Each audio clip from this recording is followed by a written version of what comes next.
Hi, everybody. Um, I'm gonna, with the war in Iran starting, I'm going to talk about, well, basically read from, read from my blog that I did about Amal Clooney. This was in April 2024. So almost 2 years ago.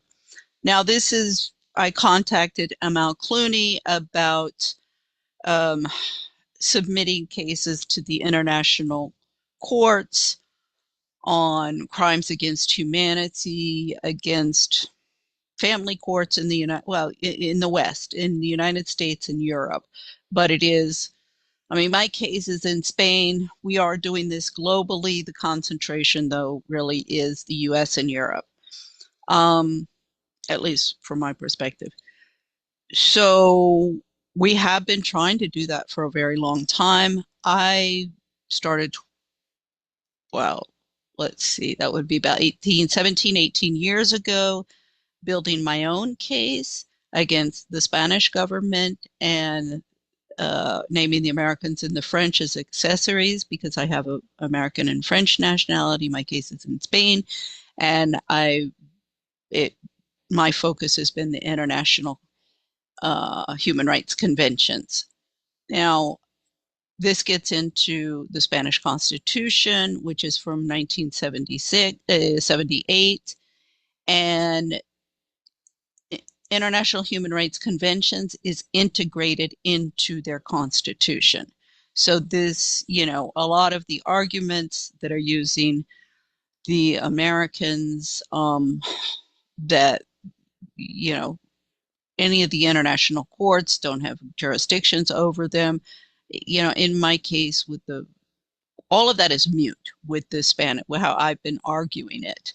It is applicable for the Americans, the argumentation. However, as I say, you're going to get anything. I know I'm going to get pushback from the Americans saying, yeah, but that doesn't apply to us. I mean, whatever.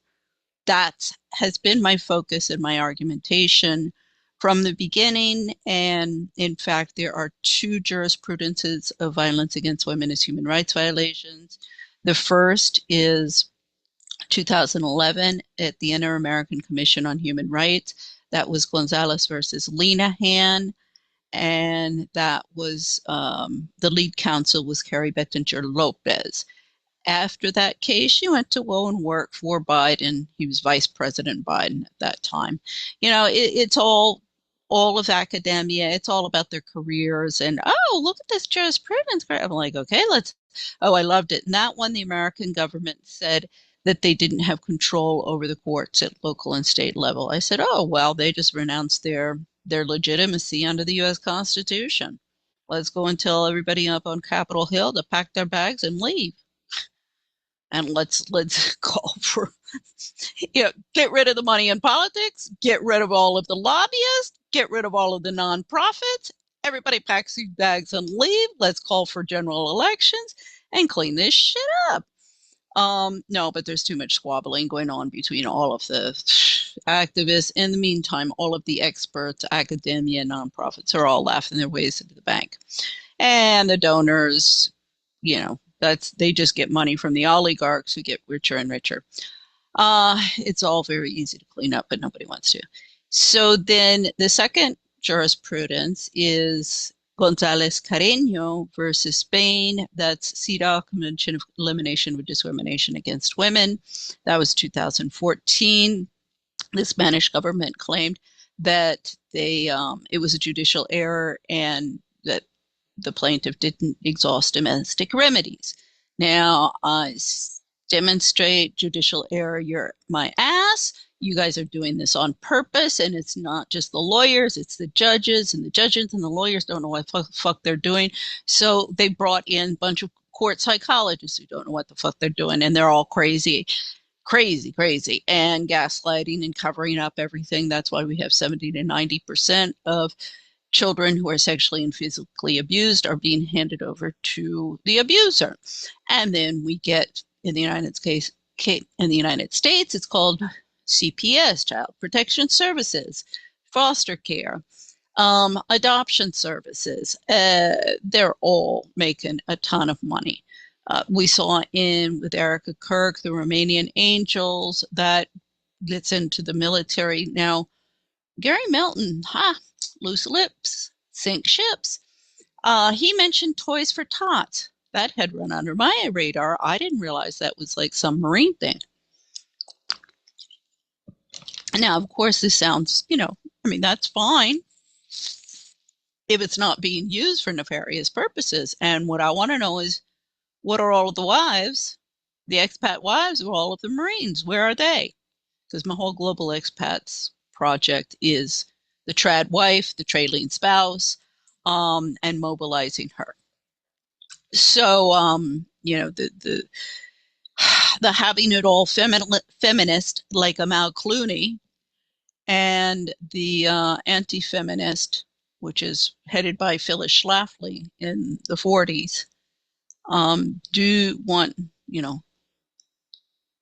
not like any trad wife. I mean, the feminists are like, oh, all of you trad wives are nothing but a bunch of stupid bimbos and parasites on society and nothing, just broodmares. And the anti-feminist like Phyllis Schlafly is Erica Kirk. I mean, it's the same thing. See,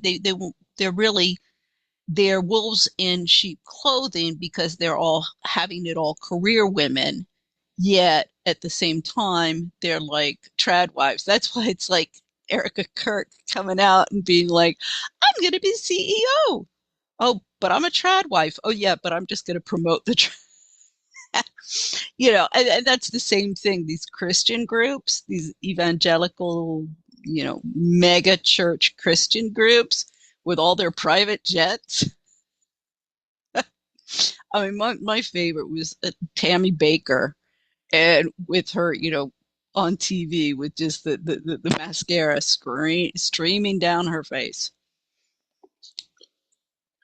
At least they have progressed in mascara making from the 60s and 70s. I guess Tammy Baker, she was later than that, but still, whatever. Because Erica Kirk, we just see her dabbing her face. Oh, Lord. Okay, so I'm going to read from this since nobody's reading it. I don't know how many. Let's see. What are my. That's what it give me, huh? Maybe it's at the bottom. I thought I could see what my statistics are on this. I don't know. Anyway, before I thought you could look at that. So, yeah, I'm not very much liked. So I'm very politically incorrect. However, I'm like you guys, everything I have to say is based on facts and evidence. I mean, I got into all of this research because I wanted to clean up the courts. Otherwise, I wasn't going to do this to get a PhD or get on some frickin' podium. Anybody who wants that needs to have their head examined, and that's the problem. And Marjorie Taylor Greene, I'm so pissed off at her. She gives this like great, Congress, nonprofits, this big, huge congressional hearing. It's the same all the time. Oh, well, thank you very much for doing it. But like, who gives a shit if you're just gonna sit there? I mean, does it matter if you're in Congress or in a country club and get a bitch, but then not want to do anything? So, my last blog, Diversity, Equity, and Inclusion for WASPs in North versus South America, examined the hypocrisy of Latin Americans in the US and Europe who want diversity, equity, and inclusion for themselves in host countries, but do not want to afford the same consideration for WASPs in Latin America. Even though WASP is white Anglo-Saxon Protestant, even though WASPs are almost non-existent there, they still want equity for them in North America and Northwestern Europe. Waves of immigrants in these regions fleeing violence and persecution in their own country have not made a positive contribution to their receiving countries. Instead, they have used affirmative action, including diversity, equity, inclusion. Now, I call DEI discrimination, elimination, or extermination, and intimidation, to justify their efforts to infiltrate and take over social, commercial, and political institutions in WASP's countries. Excuse me. Another group of immigrants and expatriates in the U.S. which have sought favoritism in the West while promoting Western hegemony and anti-Muslim, anti-Arab propaganda here are domestic violence extremists, DVE, Muslim feminists. Social media campaigns and the press are filled with stories of Muslim women flocking to the US and Europe seeking to realize their dreams of fame and fortune, which entails promoting racism and hatred of Arab and Muslims here and abroad, which is then used to justify unending wars in the Mideast. As the UN report, in-depth study on all forms of violence against women states, while men are perpetrators of 90% of the physical and sexual violence, it is women who maintain it through norms and customs and perpetrate it from one generation to another through socialization of their young. And the feminist Muslims in the East and West are just as responsible for the rising bullying, degradation of the rule of law, racial and class tension, civil unrest, eruption of violence, etc. in the US and Europe as other groups of feminists. While the list of Middle Eastern DVE feminists I have countered in Washington is long and includes Sri Lankan Sharmini Curry, Indians Adrian Thapa, Geeta Ravindra and Kalpana Kochar, Egyptians Manal Fawad and Shafiq of the IMF and World Bank, and Nuchia Courier of the National Women's Democratic Club. One of the, 2016 elections, I was there the night before and the night after, and I was there the night before saying, don't count your chickens before they're hatched. The day after, I was like, I told you so. You want to listen to me? No. No. Because that's when I was like, I've had it with you. It was in 2015. I was at a cocktail party for the National Coalition Against Domestic Violence. It was the October Domestic Violence Month.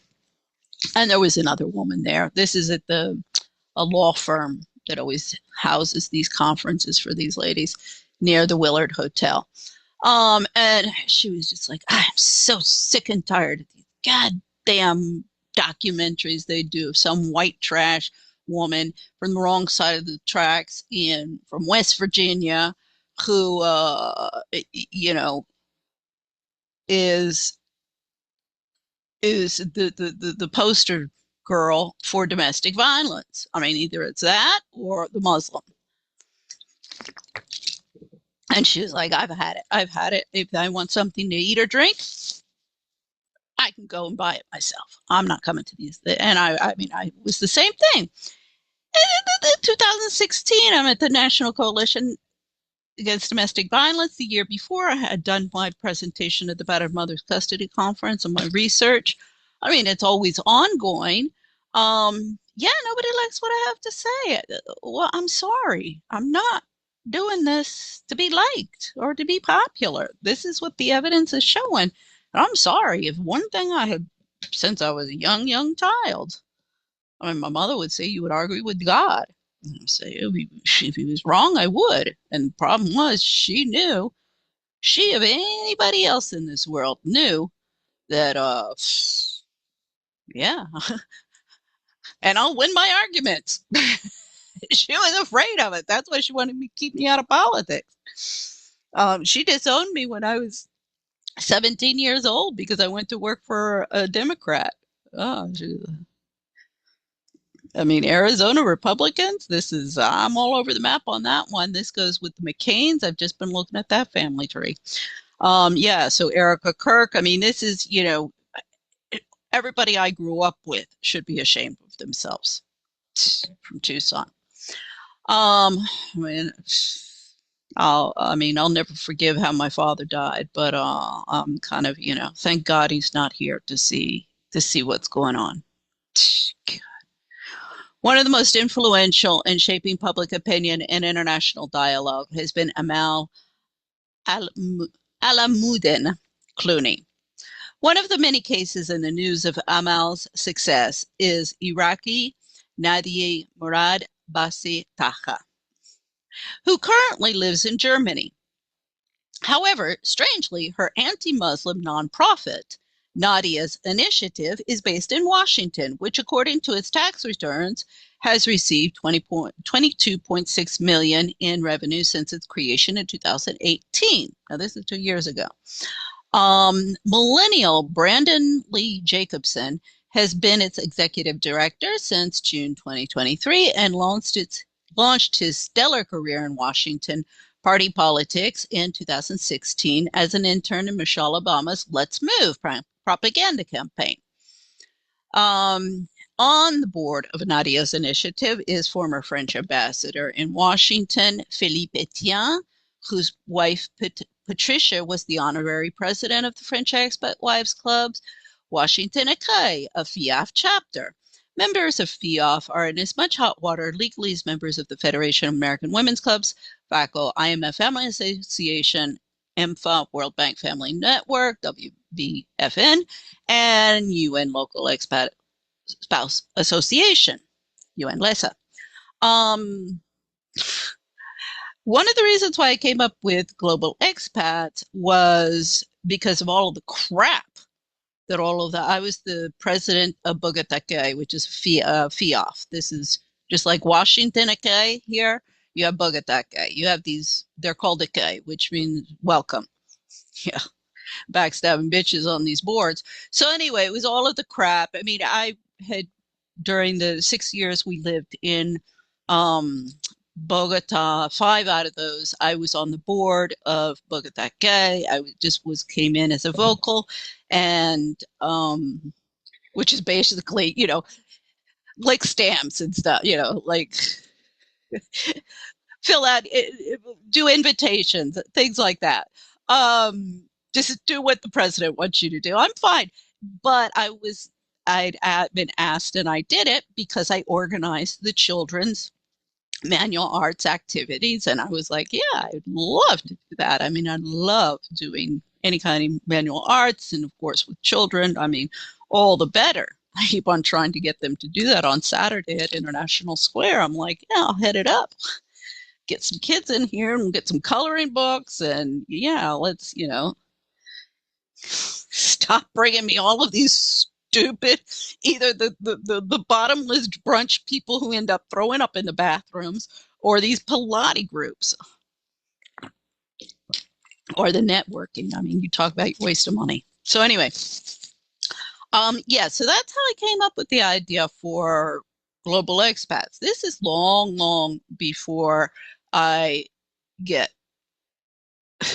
exploited I worked from the IMF Family Association for 2 years, 2009 to 2011. And after I'm exploited and bullied by the bitches on the board there, I'm all fired, illegally fired. And Beatrix Keller, I told her at the time, I said, Anne Beatrix Keller, this is not a good idea.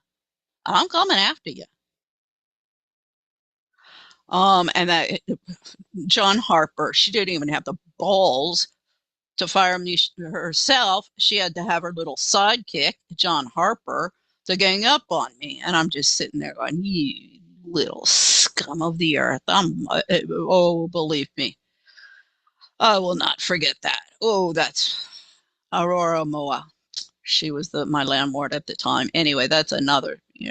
I mean, ever since I've been back, it's been day one. Landlords and employers everywhere I work, and the people I work with. The place is a cesspool.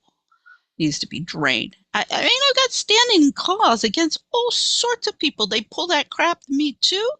In New York, they pass a law on statute of limitations which is unconstitutional, in order to play all of their little party politicking games and completely destroy the legitimacy of New York courts. I mean, everybody's like, oh, he's a convicted felon. Yeah, convicted, talking about Trump. Yeah, he's a convicted felon of New York courts. I mean, who gives a fuck anymore? You people are out of control. No, that it's like if you abuse your power that much, then you lose and you lie, you lose all legitimacy. Nobody believes you anymore. One of the lawyers in Madrid, this is 2007, she said to me, she said, I was being stupid. I was naive. All lawyers lie. It's expected. Oh, not just lawyers, but like submissions to the courts. Because I said, this is perjury. This is falsification of evidence. I was stupid and naive. Everybody did it. I was like, you gotta be kidding me. That's going to be your defense. I never, I mean, never thought that everybody, nothing to see here, nothing to see here, just move on. Just like with Tyler Robinson in Charlie Kirk assassination. This is going on all the time. Thank God some people are waking up. Okay, so as the UN report, Good Practices in Combating and Eliminating Violence Against Women states, the fact that violence against women occurs in cross-border contexts also invites the development of cross-border cooperation. Unfortunately, as seen with efforts of expat wives clubs, members to cover up domestic violence within their own communities and host countries, as much as lack of due process for victims in the courts. Cross-border cooperation between organizations and individuals at the highest level has been in silencing, oppressing, and marginalizing victims from the discussion and from society. These are not victimless crimes, but crimes against humanity, which all of these Capote swans, wannabes, are aiding and abetting. Each year, another 66,000 women are killed by family members. 200,000 people commit suicide, and hundreds of millions of women and children have been trafficked, raped, and tortured. What we're seeing in the Epstein files. I mean, even I am horrified and shocked with the cannibalism stuff and all of the extent of the sacrifices. I have to say, I'm, and this is not some morbid fascination. This is trying to understand what's going on here. But the whole stuff about the blood, the DNA, the blood, and this even, this even gets into the Catholicism of the, what do they call it? The Eucharist? Sorry, I'm really when you have communion, you're drinking the wine, the blood, and eating of the flesh. So I have to say, it's not a morbid fascination. It's trying to understand and look at it from different perspectives, but it's just, I mean, my Lord. I mean, cannibalism is something that, this is something that when we get into this whole civilized human beings, are we civilized human beings, Homo sapiens, are we animals? And the fundamentals of what we are, and do we have souls, gets into all of this. And this whole thing, I mean, this is always, I mean, I'm like, holy shit, you people, fine dining, fine living, fine dining, luxury, to appear to be civilized people. I'm like, please get a life, and you're not civilized. You're just covering up.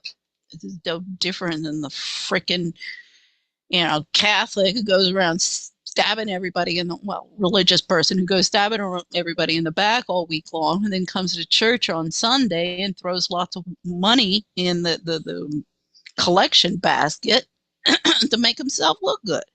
That's the same crap they're pulling with all the nonprofits. So anyway, Um, yeah, while these ladies do lunch or hang out in conference rooms chewing the fat with zipper problem frat boys. As critics of Betty Friedan said in 1963, if most mothers followed her advice, divorce and juvenile delinquency would increase tremendously. And by the time American women have been indoctrinated by Betty Friedan and Simone de Beauvoir, they're ready to commit mass suicide. My story in Spain is little different than than Nadia's in Iraq. All I wanted to do was start a business, global expat, and provide for my sons and family after my husband had destroyed his career in Bogota as the director of the Treasury Department of Banco Ganadero, subsidiary of Spanish bank BBVA. However, since it was against my husband's wishes that I be finally independent, my children, home, and assets were taken from me by the courts, and I was forced to flee the country. I barely made it out alive, and only thanks to another victim of domestic abuse who loaned me the money to leave the country, as my consulate in Madrid and all of my friends in high places, 2008 presidential candidate John McCain, Senator J. Bennett Johnston, Democrat LA, Congressman Clay Shaw, Republican Florida, Washington Post journalist Walter Pincus, and human rights champion Jean d'Arc of Colombia, Ingrid Betancourt, and of course my mother. My mother was like thinking that I would be killed, and then she would come in, she'd get custody of my kids and all of my assets, and all of the money, and too bad. Didn't work out so well for her. Had hung me out to dry because they did not want to become involved in any unpleasantness. Unfortunately, upon arrival in DC in February 2009, instead of being welcomed with open arms like foreign refugees fleeing violence in another country, I have been targeted in hate crimes by minorities who love sticking it to the WASP socialite who has been canceled by her family and friends who are desperate to maim the corruption which I am exposing. What French nationals involved in my story have failed to understand, particularly Anne Beatrix Keller, is that they are playing double jeopardy in providing me with grounds for lawsuits against them. Because not only are their actions and inactions in violation of U.S. federal law and penal codes, but also the French Penal Code, which stipulates that crimes committed between French citizens on foreign soil fall under French jurisdiction. While I am trying to bring law and order to my country as much as France and the rest of the world, my adversaries have been trying to undermine law and order in countries across the globe in violation of national and international laws. All the male supremacists who do not want to admit that they are highly influenced by the cackling hens, amoral capote swans in their midst, have greatly underestimated the power of women. The introductory chapter of my book, The Deep State in Mommy Wars Between the Feminist, Anti-Feminist, and Socialite, examines the case of Betty Moody. Now I'm going to do another video and I'll read that as well, since nobody reads. Nobody looks at my video, nobody reads my shit. I guess, the day that I get everybody into court, they're real screwed.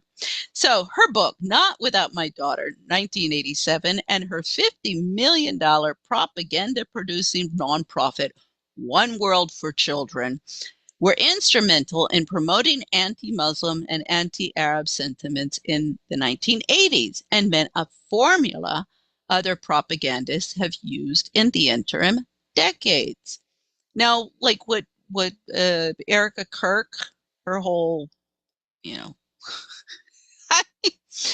the sparkles and makeup. I call it the Trump makeover. Didn't go down too well. So she switched, she pulled, took off the makeup and is trying to play this like demure uh contrite. It's a total flip. It's like this schizophrenic thing that she's going on. People are like, does she suffer from schizophrenia? No, she's just doing a new PR thing, rebranding herself, and it's not working out any better for her than for Meghan Markle because they're idiots and women with no substance and whores with no substance. On Valhalla, there was somebody. One of the comments was, I loved it. The person said, "No, we misunderstood Trump. He said no more whores, not no more wars." And I keep on laughing, and I go, "But he didn't make good on either one. We got more and more whores and more wars. They usually come together."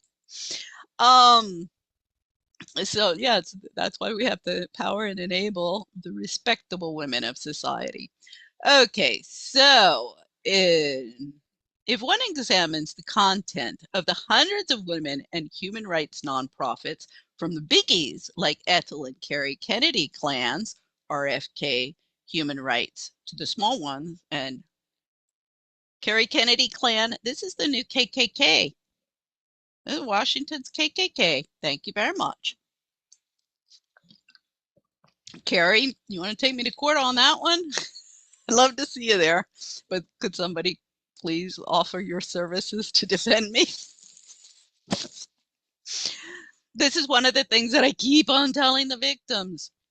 I am fighting tooth and nail that anytime you want to go to court or somebody attacks you, I mean, don't voluntarily go there. But if somebody attacks you, you have a right to a court-appointed lawyer. Now we got to find some competent ones, but you have the right for a court-appointed lawyer. And I keep on telling all of the victims, please stop trying to defend yourselves in court. If your lawyer fucks up, then we have some way to proceed. If you fuck up, we're screwed. I mean, there are ways under human rights we can get around that, but please, please, please, if we're gonna like try and clean this up and stop the flood of victims, that's what this way, if the lawyers are screwing around, if the lawyers are screwing up, then we go after the lawyers, and we can, you see what I'm saying? We can do that, and we can start playing hardball with them and make sure that they're not going to fuck up. So, okay, so their efforts at assisting victims of violence is reversed for freedom-fighting feminists in the Mideast, Eurasia, Africa, or Latin America, while turning a blind eye to the problems in North America and Western Europe. Yeah, the women in Western Europe are all a bunch of gold-digging whores who don't deserve to have their rights protected because they should just go out and get a job and stop trying to sponge off of their husbands. That's how they're seen. But the women in the East are, victims of the violence of their husbands and oppression of the family. And if we can just liberate them and give them all jobs, which will contribute to an ever-growing GDP, then we're all good to go. Doesn't matter that the evidence is to the contrary. And in fact, as I keep on pointing out, and this is precisely what the evidence has been, I mean, this is there in all of the literature of the feminist and the international development community, that the sodomy that you're seeing, these poor children, like in Afghanistan, all of these soldiers that were like, wait a second, being told that if you see a man sexually assaulting a young child, a young boy, you just have to walk by, and that's just a cultural difference, and you just have to ignore it, and that this is just something, the cultural difference of their country. No, this is something that the feminists are promoting, and this is why the Taliban and the religious extremists are gaining power. It's the same thing that's happening in the West. They're gaining power because they're like, you people are crazy. No, this is what these patriarchal systems and religious systems were to protect the the members of the community. Now, it didn't always work out that well, and you had a whole bunch of psychopaths, of course. I mean, that's why we have the priests and the cover up of the sexual molestation of children and women and children by priests in the Catholic Church. I mean, yeah, that's been going on for, but in, you know, it wasn't, that wasn't officially promoted. Um, and that wasn't the idea. It was just corrupted. And all of these religions, I mean, the way that the Muslims and the Islamic religion has been villainized in the West is horrific. I mean, I really have only been to Morocco and Tunisia, but I do know, I've known particularly in Bogota, I knew because I was with the Francophone community, right? Between Anglophone and Francophone community, you're going to have a lot of Middle Easterns there. So I knew a lot of, I mean, whew, I can tell you the biggest like flip was the wife of the ambassador, the Indian ambassador in Bogota. She lived in the Torre in my conjunto where I lived, and she lived in the building just next to me. So the first one who lived there, you know, she would invite me over for lunch, and she was a delight. She was the nicest woman. And I really enjoyed going over and having lunch with her. It was always there was the Egyptian ambassador. She would come as well. The Moroccan ambassador, I also knew them. Very, very nice people. Uh, you know, they would often be there as well. So, you know, very nice group of women and their husbands. I mean, I knew them less well, but very nice. And oh my Lord, but then so she left, and then the new ambassador from India came, and she was just, I mean, so pretentious. She became the president of the Damas Diplomáticas. That's when Ann Patterson was there, and David Patterson came in, and they asked him to be on the Damas Diplomáticas, and he said, could you please change the name? So anyway, I mean, I didn't invite it over to her house for lunch, or to her apartment, for lunch, but I was like, I'm good. Thanks. I don't want to hang out with that. Yeah, that's not my scene. It was not my scene. I was like, if I wanted to hang out with that kind of people, I'd be with the Spanish BBV wives in the country club.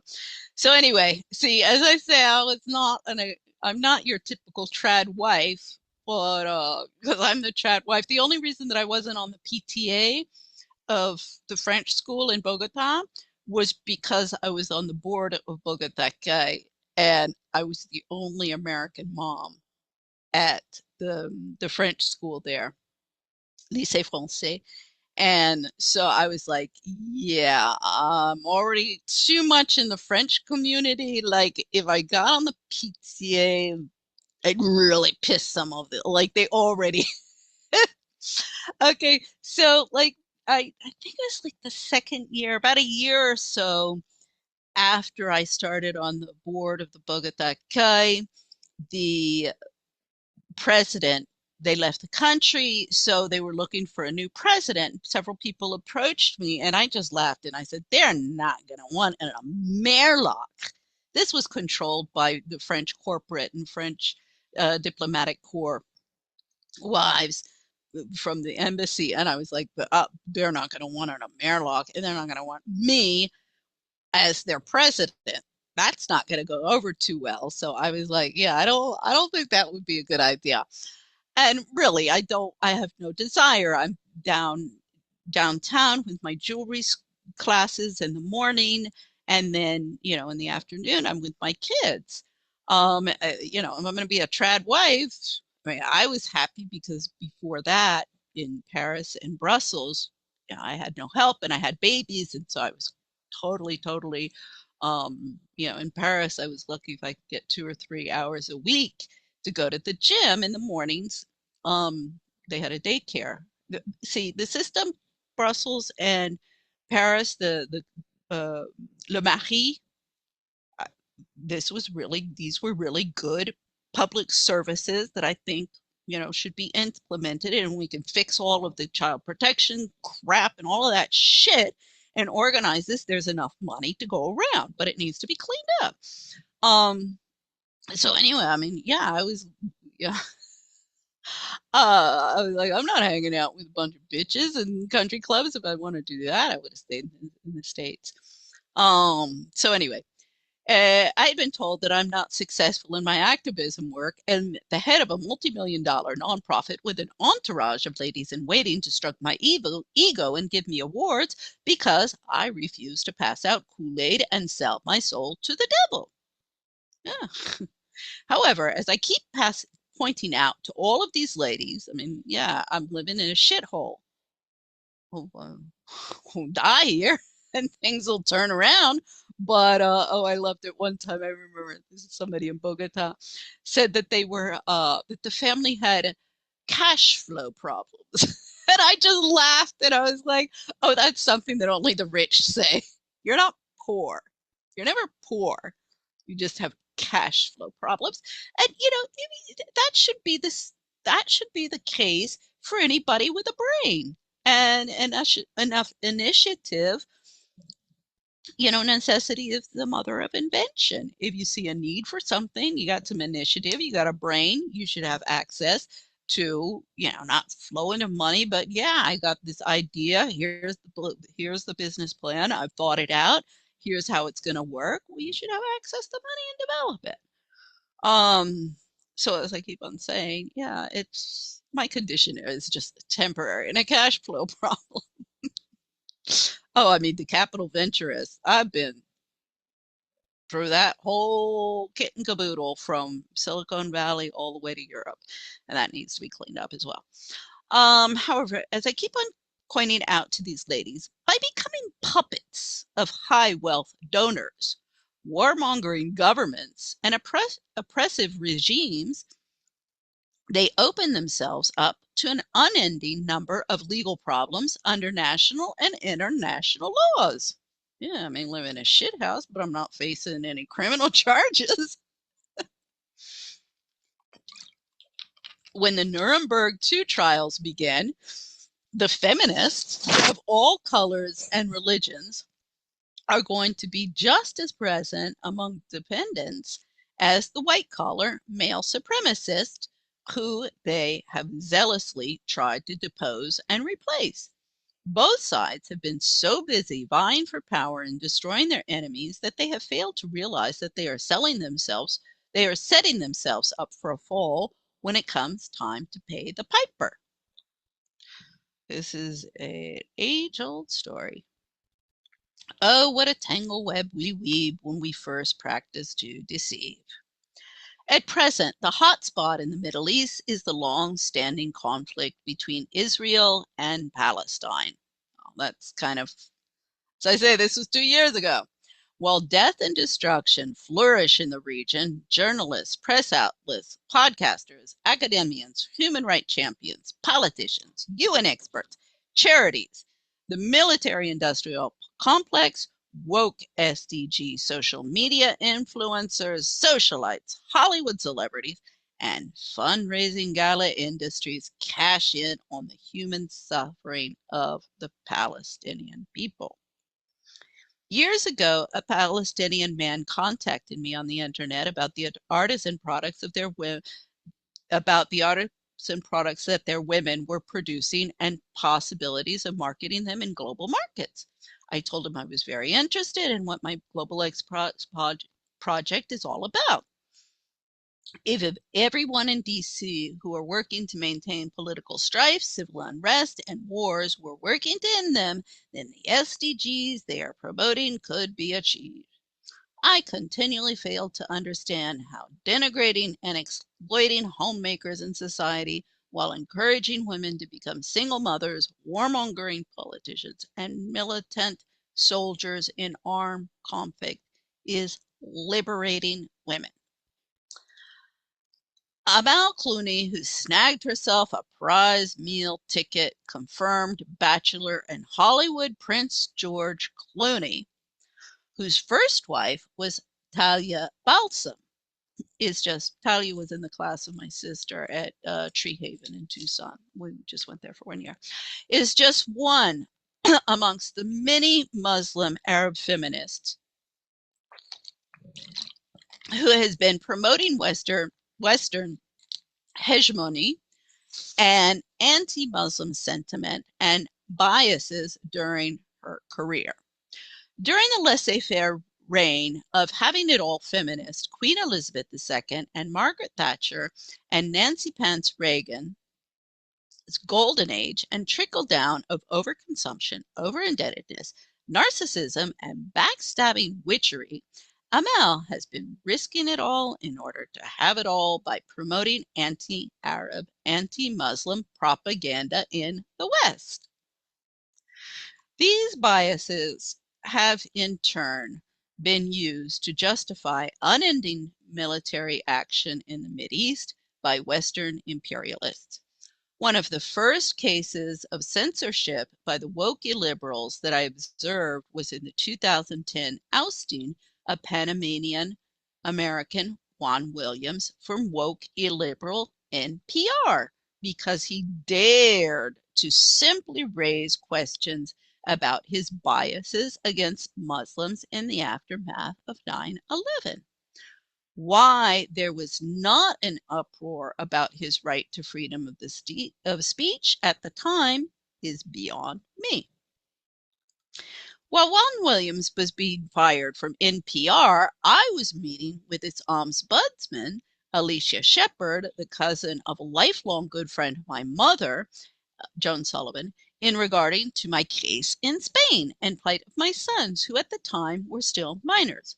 In all of these past years, no one in my family, uh, in among in my family or friends, amongst my family and friends, have contacted my sons to find out how they are, or tell them that I have not abandoned them.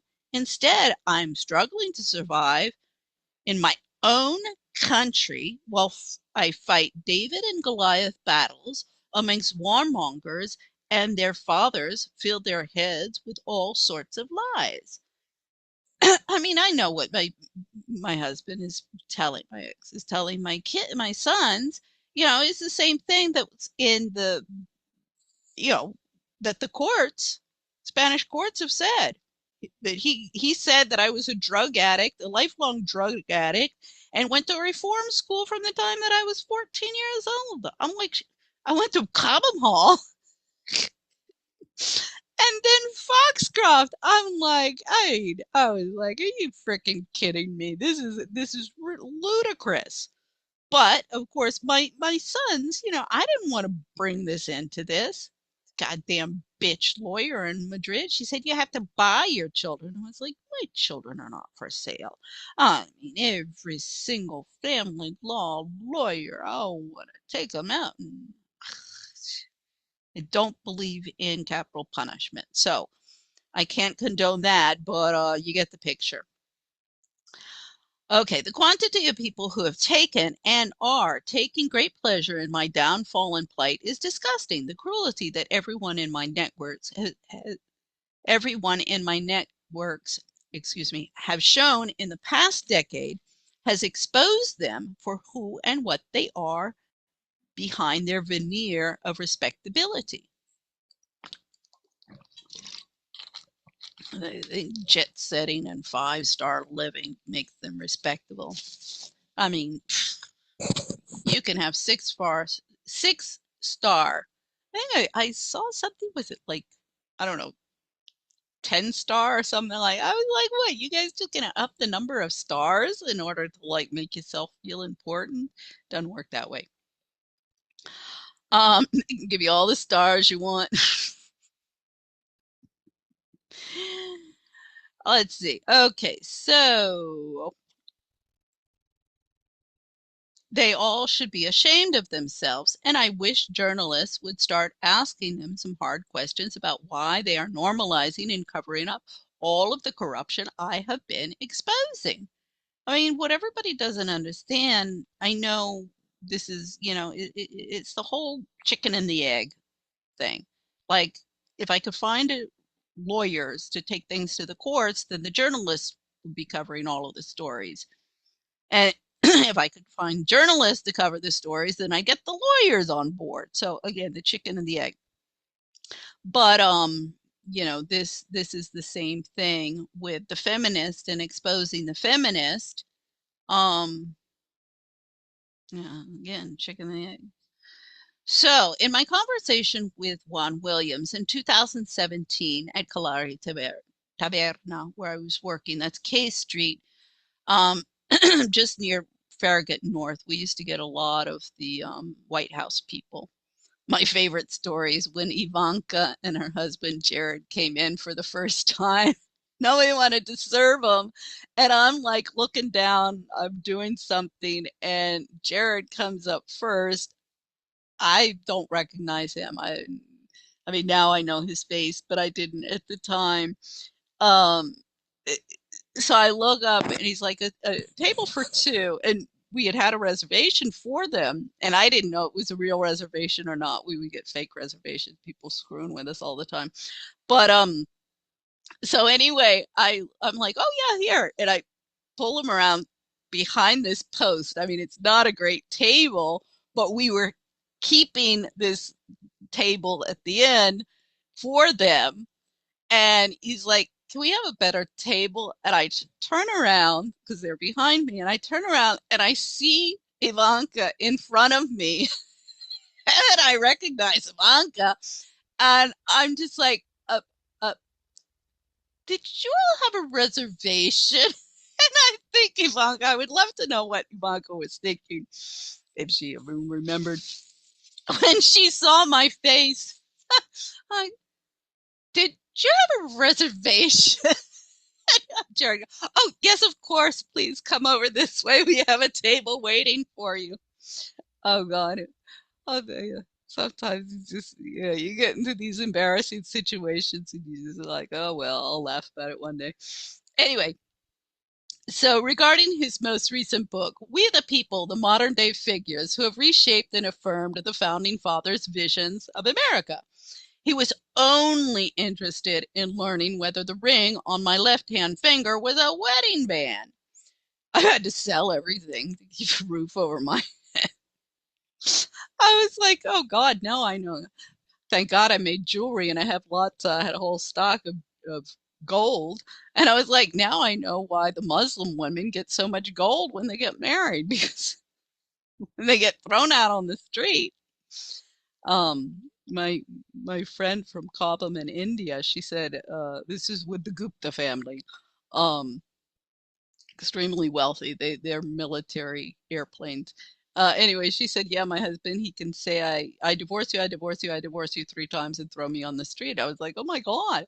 And I was like, "Oh, that's why you got all of the gold and the diamonds and the rubies." And, I mean, you're talking about millions and millions of dollars. When she got married, and it's like there's a YouTube thing of this like Indian wedding with extravagant, like one of the wealthiest families. So, like, yeah, that's what Benita's wedding was like.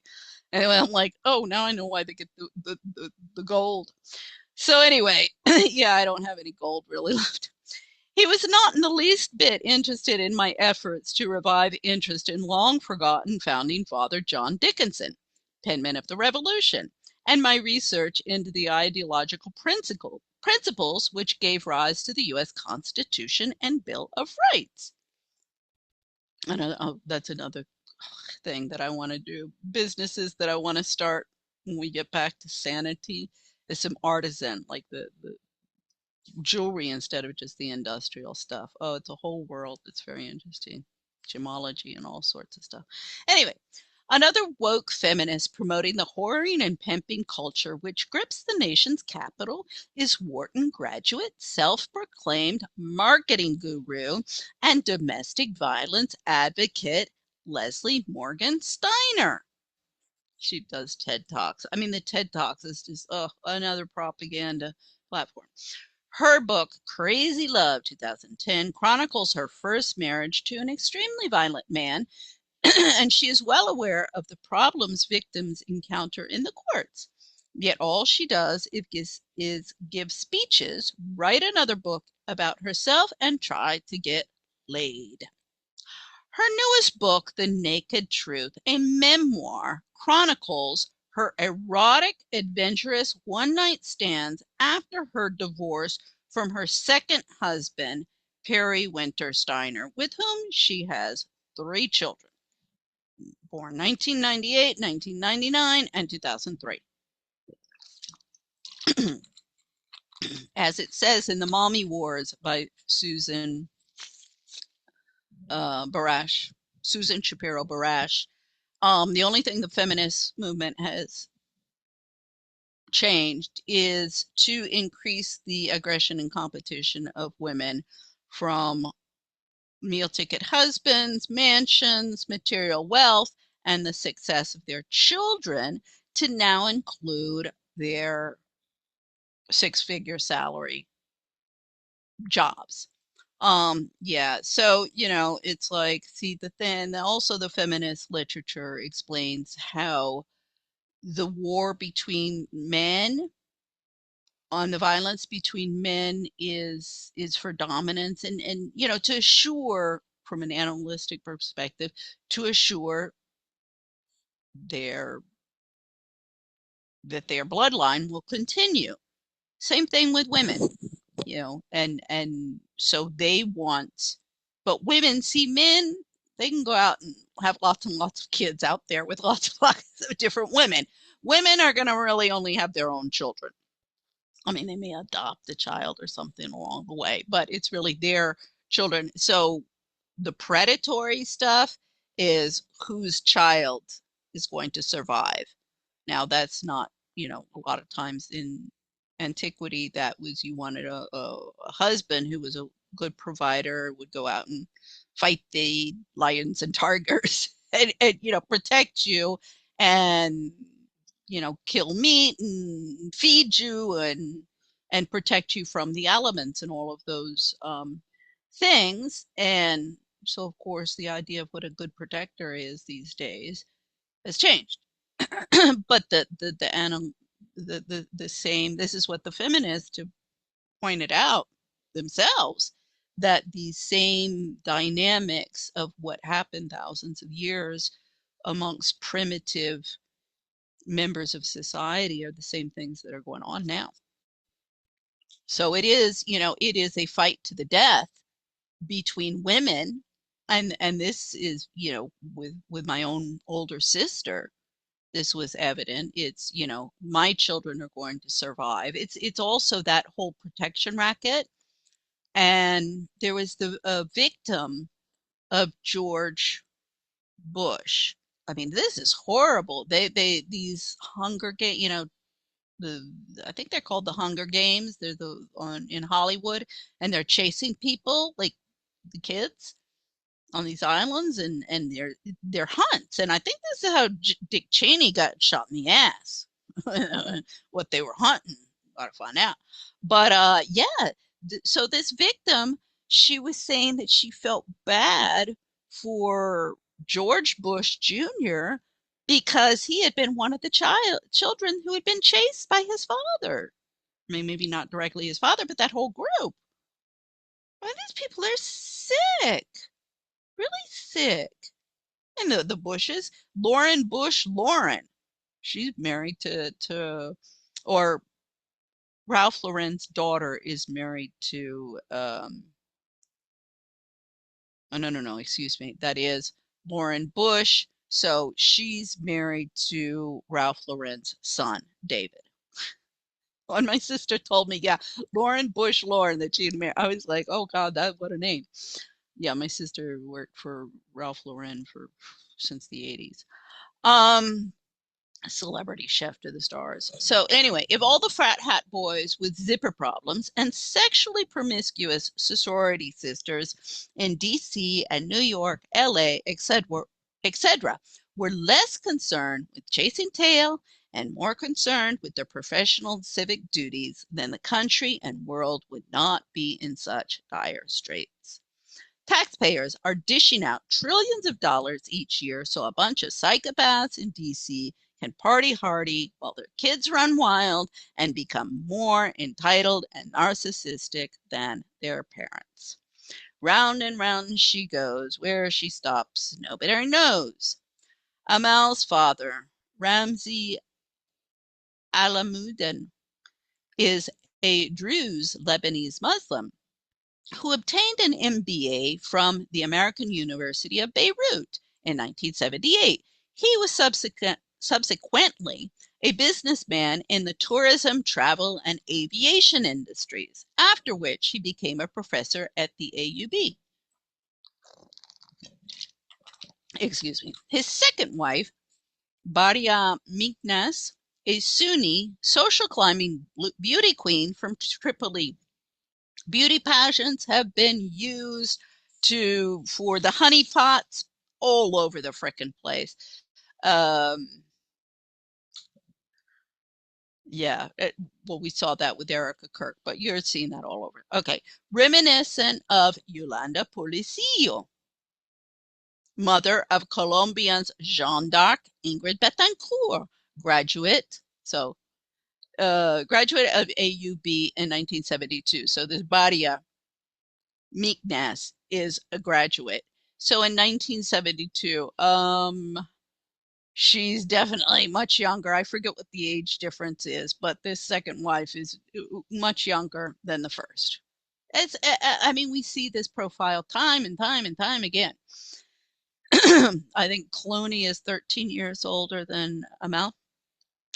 Okay, so Badia Meekness, she graduated from AUB in 1972 with a degree in journalism, mass media, and political science.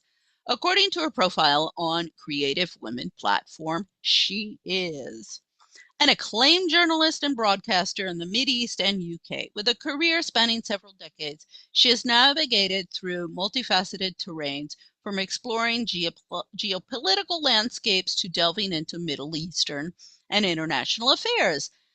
Alamuddin's journalistic prowess has led her to interview numerous heads of states and other influential figures on pivotal issues, gaining her recognition and respect in the global media sphere. Barya also serves as an insightful commentator, frequently being called upon to provide her expert perspectives on global political matters, human rights issues, and the status of women in the Arab world. Let's promote the rights of women in the Arab world. No, let's promote the feminist agenda in the Arab world. Notably, she has been a passionate voice advocating for women's rights and empowerment in the Mideast. Alamuddin's contributions extend to editorial roles in prominent publications, maintaining an influential voice that resonates on an international scale.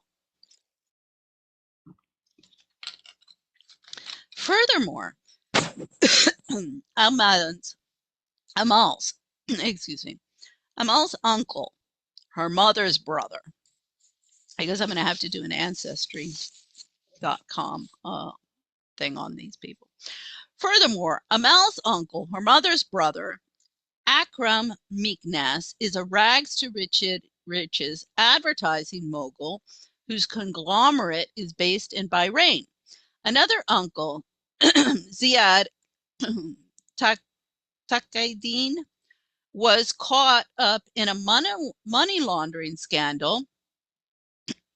In money laundering scandals and party politicking in France during presidential campaigns of Edouard Balladur and Nicolas Sarkozy.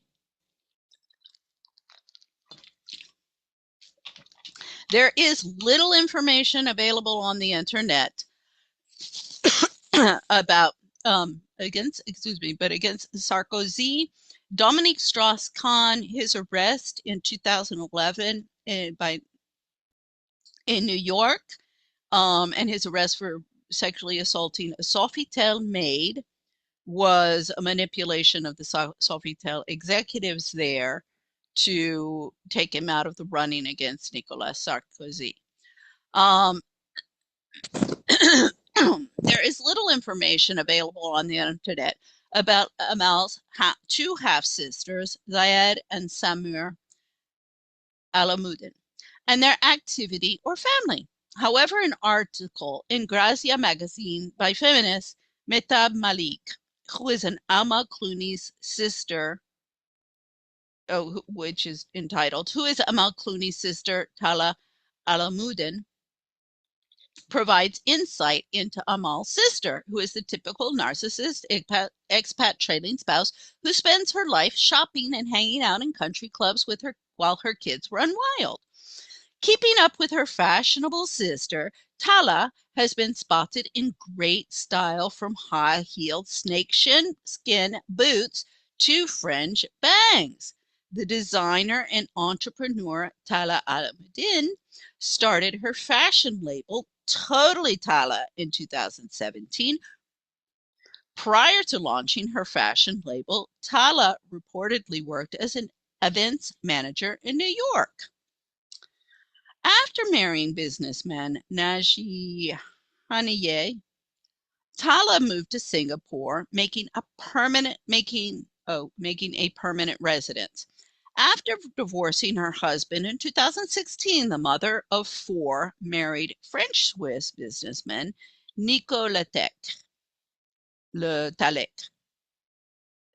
Not sure exactly. Nico, that could be French Swiss. Yeah, that sounds like German. I'm not sure German Swiss, but it says French. I don't know. Her first child, born in 2002, Maya Hamiya, was the flower girl at Amal and George's wedding in 2014. Twins Jad and Sari Hamiye were born in 2007, and she also had one more child, Luca, in 2015. Not sure of the date there.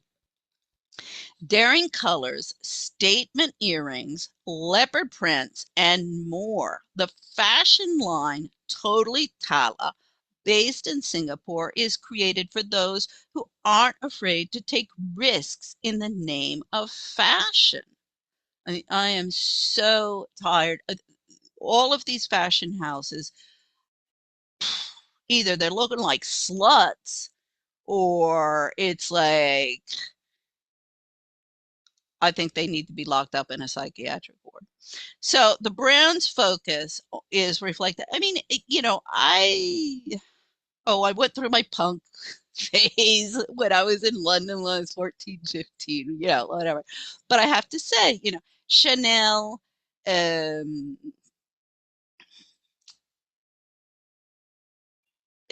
really Chanel, Gucci as well, but Chanel, in the 1950s, just a well tailored suit or dress. Let's go back a little bit to the basics and just well tailored. I mean, I'm all into, and that's with the whole all the artisan products, the textile industries. I want to promote that. But that's one of my big beefs with Ralph Lauren is how the American Indians, their intellectual property was exploited. So anyway, like her remarkable mother, Badia, and sister Amal, Tala is a passionate humanitarian. Oh yes, humanitarian. Just like Ivanka Trump and all the rest of them.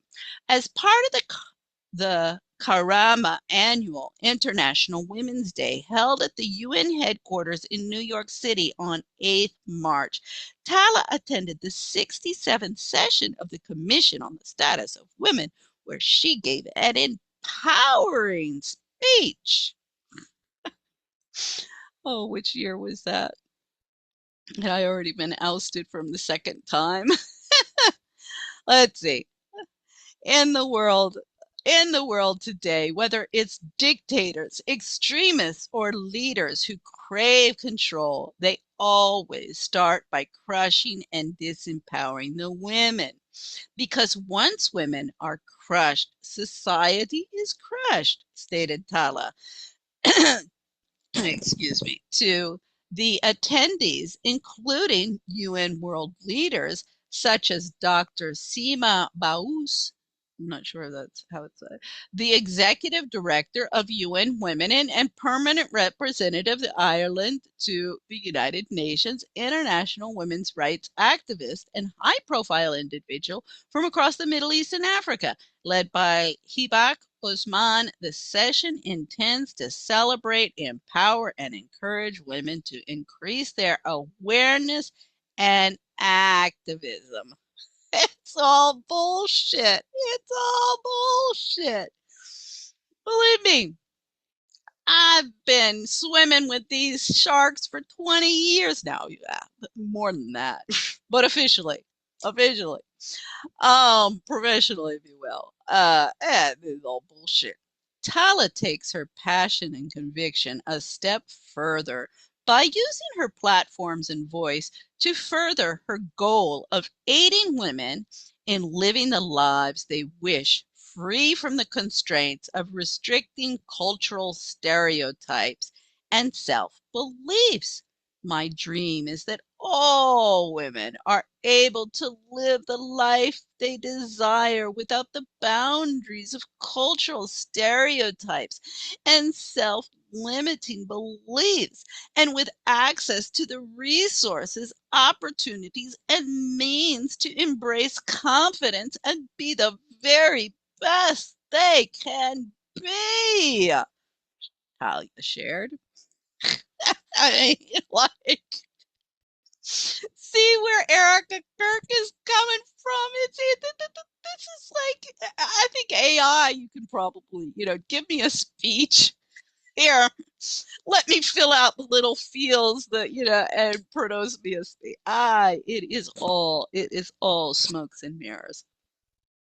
As seen in the article, the Lebanese connection in London's finance community, Tala and her Lebanese and Swiss husbands are the typical expatriates who spend their life in ivory tower expat clubs while schmoozing with local politicians, multinational corporate executives, foreign diplomats, and local ruling elite in order to realize their dreams in urban luxury high rises in exotic lands. I mean, that's exotic for them. London is exotic for them, as India would be exotic for a Brit. Um, so yeah, see, this is why Trump wants to in Gaza get rid of it all. We're gonna put up some luxury high rises in exotic lands for 10 percenters who are willing to drink and pass out Kool-Aid. So 1% can become exorbitantly wealthy and do whatever the fuck they want, even commit genocides and the most horrific atrocities. Reliable figures are hard to find, but about 4 million people are estimated to be living in Lebanon today, while comfortably more than 10 million people of Lebanese descent live outside the country. Now, with rising nationalism everywhere, what you going to do with the 10 million when they get thrown out? Going to go back to Lebanon? We're going to have 14 million there? How many have made it to the very top of finance? The chief executive of global banking and markets at HSBC, Samir Asaf, is French Lebanese, while Jabre founded Jabre Capital Partners. In the wider business world, Lebanese Nigerian businessman Gilbert Shaguri founded one of Africa's leading industrial conglomerates, while Mexican Lebanese telecoms tycoon Carlos Slim is one of the richest men in the world. The Lebanese have long been successful traders. Now, I love Lebanese food. Don't get me wrong. I mean, all Mediterranean and Middle Eastern food is good. Um, so, no, I mean, I'm a good cook. Any of the Middle Easterns, it's basically the same stuff. So anyway, the Lebanese have long been successful traders. The location of the country meant its people turned to the sea, engaging in trade and navigation.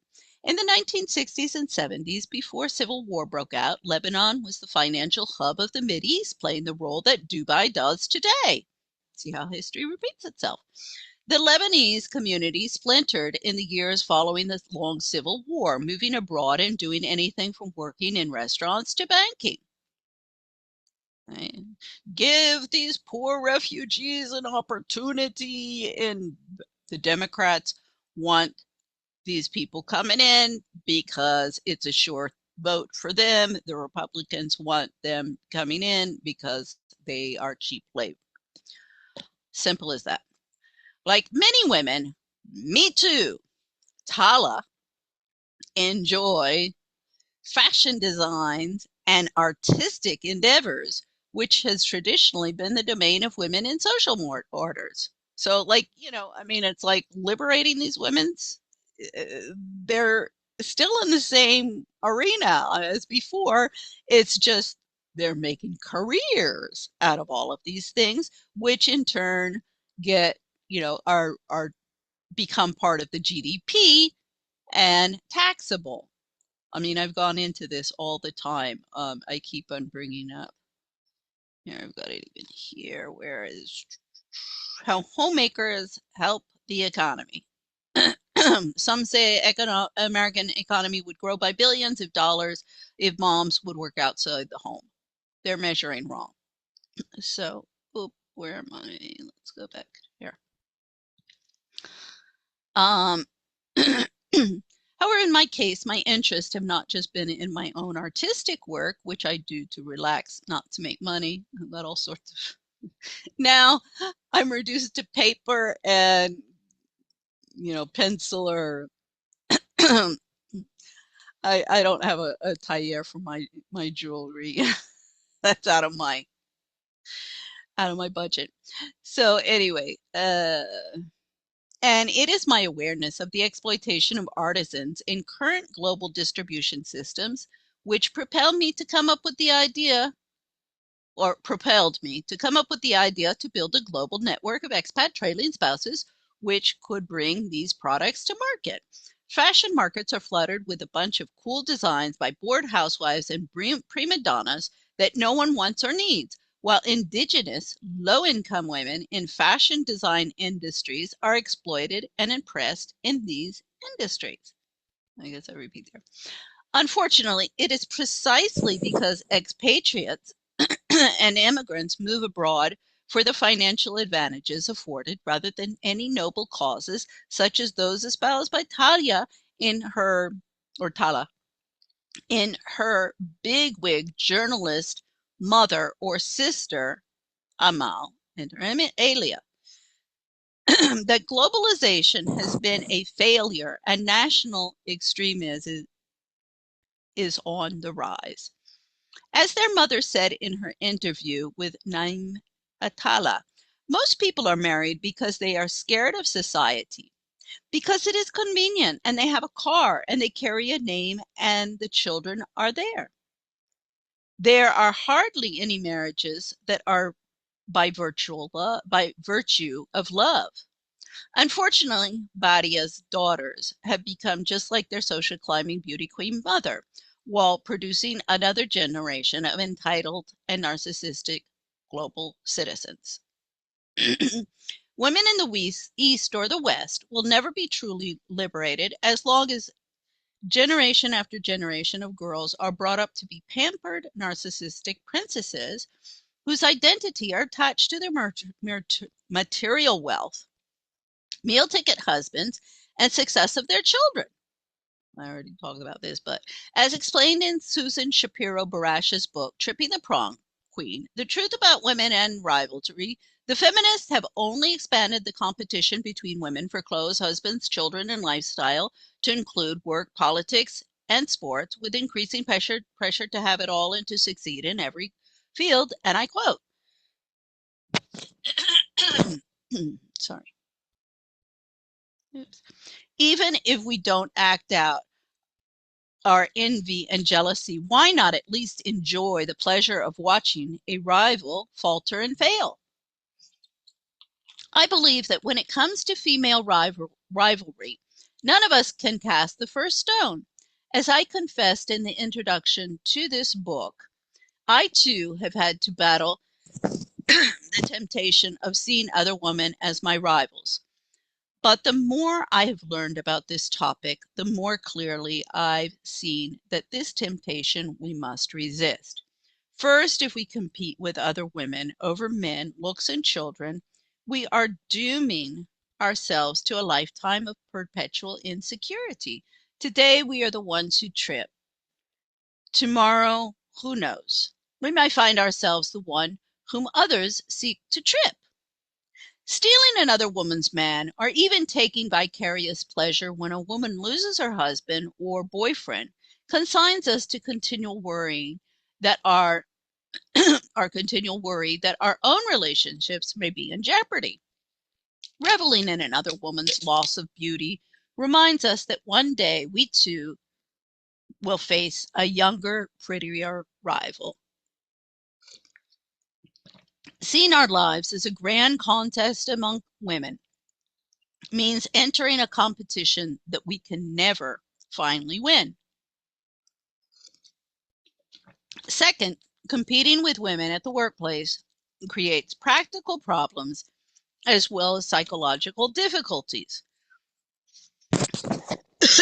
Not only do we deprive ourselves of the companionship of female colleagues, we keep ourselves from relying upon those who should be our natural allies. If women see other women as their primary rivals on the job, we won't gain power, but we'll only lose ground. Instead of focusing on doing the best job possible and on competing, if necessary, with every other employee in our field, we will narrow our energies to petty contests with other women, and our rivalry can easily backfire. That's exactly what's happened. And I and other victims of Western-style oppression have been soliciting assistance from human rights champions such as Amal Clooney, whose degree is in entertainment law, for decades. However, just like the thousands of other self-proclaimed human rights experts, we have been ignored or viciously told that we are nothing but gold-digging whores who have lost their meal ticket husbands, and we had better move quick to find ourselves a new meal ticket until we get too old and wrinkled to turn any heads at all. Or we should jump off a bridge in order to minimize the competition for the thousands of jobs which labor markets have produced in order to fill the void left by the upper crust women's entry into the workforce. To add insult to injury, we are condescendingly told by all of these experts that the human rights violations only happen in Darfur. This is what Amnesty International Spain told me when I knocked on their door. While they openly admit that without human rights violations in third world countries, their coffers and pockets would be bare. Not only has the human rights movement of the past 80s been nothing but a political tool of warmongering governments, but also a very lucrative business for the lawyers, politicians, and unscrupulous feminists involved.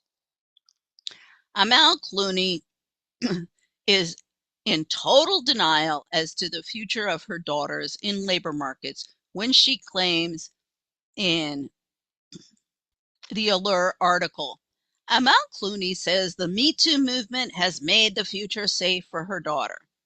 I think because of the brave women who have come forward to tell their stories, while silencing me. The future workplace will be safer for my daughter than it was for people in my generation, Clooney told Vogue. We're in a situation where a predator feels less safe and a professional woman feels more safe, and that's where we need to be. Amal's exclusion of working class women from the discussion is not a slip of the tongue, but a subliminal elitist message. Amal Alamuddin is not only a first-generation immigrant in England, but she is also an expatriate in the U.S. since her marriage to George Clooney. She also now has children of her own who can be handed over to child protection services at the whim of the courts. As seen in the zeal of social climbing feminists to negate the rights of homemakers and mothers in society, they have renounced their own parental and citizen rights in the process. By covering up human rights violations in the West while participating in anti-Muslim campaigns using to incite discrimination and prejudice against Arab and Muslims, she and her Irish Catholic husband are risking it all for a moment in the limelight and center of attention. Not only have anti-Muslim prejudices been used to justify wars and political interference in the Mideast, but also violence against Muslim immigrants in the U.S. and Europe. Unfortunately, all of the white-collar Muslims in the U.S. have been singularly concerned with cashing in on the affirmative action policies instead of upholding the rights and liberties of Muslims as provided for in the U.S. Constitution and Bill of Rights.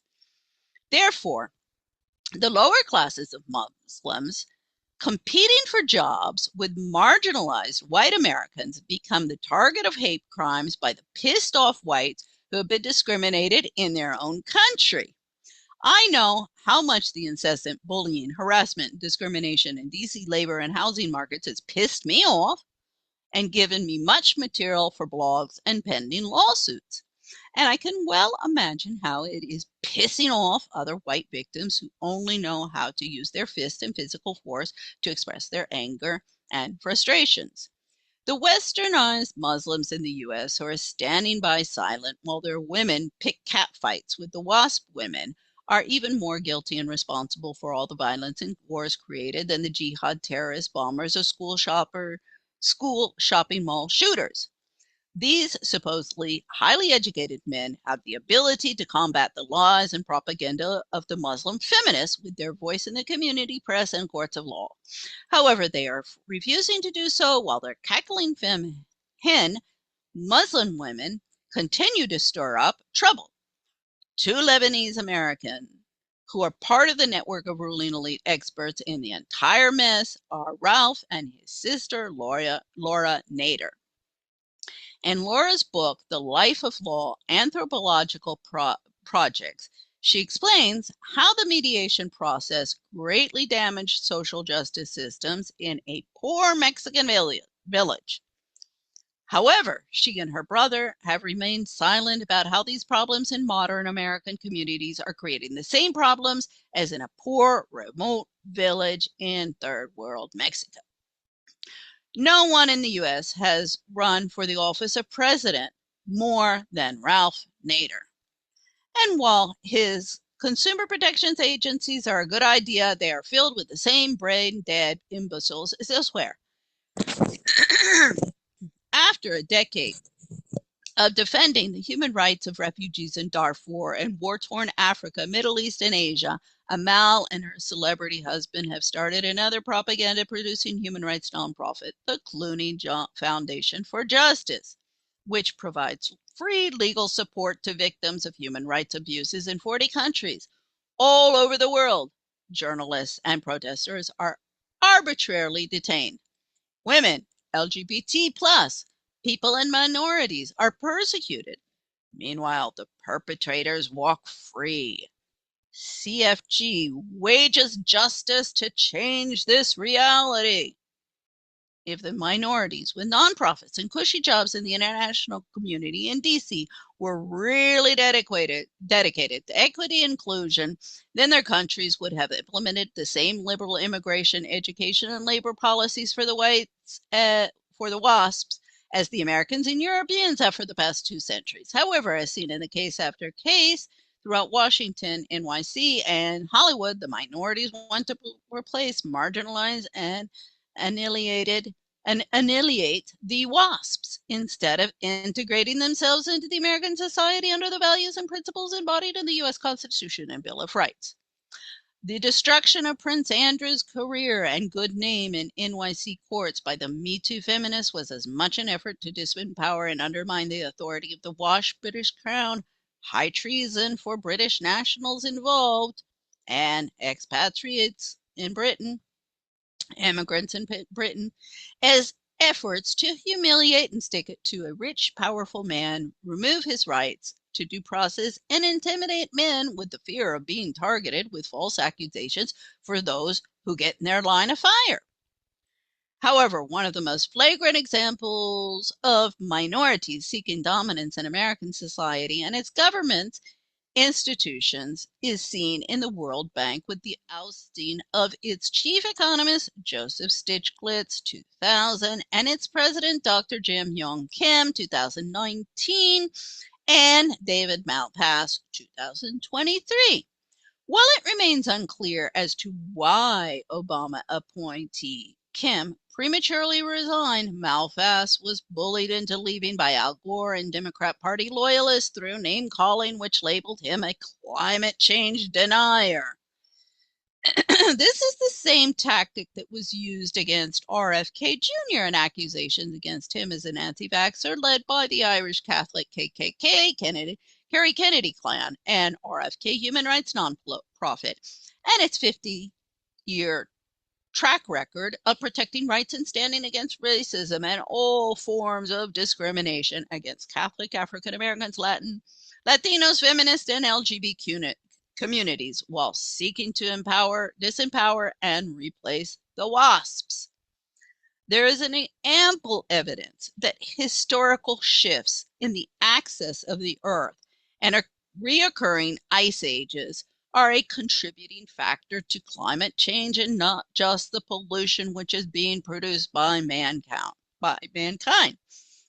However, as I like to point out, if the 57,000 people who work in the World Bank, IMF, and UN, and hundreds of thousands more in think tanks and fraudulent nonprofits were really concerned about mankind's contribution to climate change, then they would all resign and give up their worldly possessions and get an honest job.